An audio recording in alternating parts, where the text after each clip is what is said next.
Report क्या है? तुम्हारे को सिर्फ बेटी जन्म देने वाला है।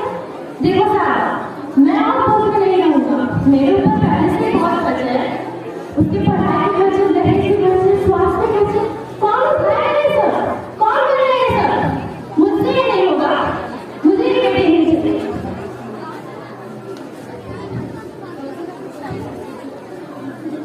इसने मेरी क्या गलती है? मैंने तो इस पर 1 साल में करा था। हमारा